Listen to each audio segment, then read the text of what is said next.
Hello students. तो ये question आपका रोटेशनल मोशन एनसीईआरटी एक्सरसाइज का क्वेश्चन नंबर 5 है जो पूछा गया है। तो हम ये डिस्कस करते हैं क्वेश्चन कैसे होगा और हमें क्या प्रूव करना है। So show that A dot B cross C is equal in magnitude to the volume of the parallelepiped formed on the three vectors A, B and C। तो इस क्वेश्चन में आपको प्रूव क्या करना है कि अगर हमारे पास ये एक्सप्रेशन है that A dot B cross C वो किसके इक्वल है, volume of the parallelepiped formed on the three vectors A B and C. मतलब कि अगर हम तीन वेक्टर ले let say first vector A, second vector B and third vector C, तो इनसे जो हमारा वॉल्यूम एनक्लोज्ड होगा इन तीन वेक्टर से, जो तीन वेक्टर है वो वॉल्यूम बनाएंगे पैरेललोपाइड का, इनका वॉल्यूम जो होगा वो equals to A dot B cross C होगा। अगर हम इनका वॉल्यूम देखें तो हम कैसे लिख सकते हैं, length into breadth into height. Length हम लेट कर लें A B C, which means A dot B cross C हमें प्रूव करना है equals to A B and C, इन तीनों का प्रोडक्ट। तो हम ये कैसे प्रूव करेंगे, तो हम ये डेरिवेशन शुरू करते हैं। So let us assume three vector. Let's say this is A, this is B and this is C. ठीक है, तो O A O B and O C। तो O A का मैग्नीट्यूड हमने लेट कर लिया A, O B का magnitude हमने लेट कर लिया B और O C का मैग्नीट्यूड हमने लेट कर लिया C। तो अगर हम एक यूनिट वेक्टर मानी, let n cap be the unit vector जो बोथ B और C के यूनिट वेक्टर है, विच मीन्स कि जो डायरेक्शन होगी हमारी, हमें पता है अगर हम लेट से हमारे पास दो यूनिट वेक्टर है A एंड B, राइट। अगर हम उनका क्रॉस प्रोडक्ट ले A क्रॉस B, तो हम कैसे लिखते हैं, mod of A mod of B sine theta into n cap.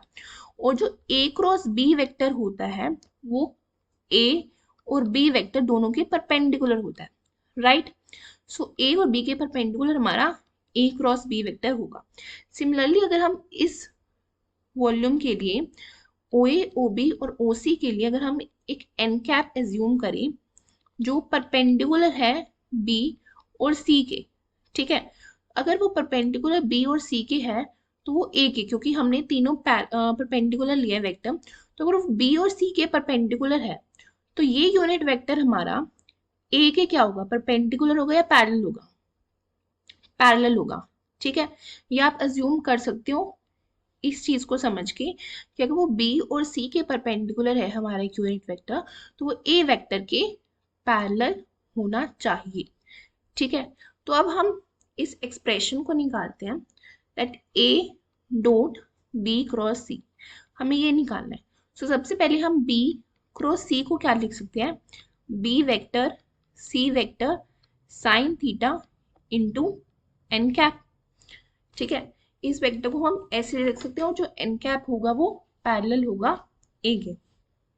अब हमारा बी और सी हमने आपस में परपेंडिकुलर लिया है, तो थीटा इनके बीच में क्या होगा 90, so B C sine 90 N cap, so which will be equals to B into C N cap. और जो अब हम निकालेंगे A dot B cross C, so cross product में हम साइन थीटा लेते हैं। अगर हमारे पास यहाँ डॉट प्रोडक्ट आ रहा है तो उसके केस में हम क्या लेते हैं, कोस थीटा। सो ए का मैग्नीट्यूड बी सी का मैग्नीट्यूड इंटू कोस थीटा।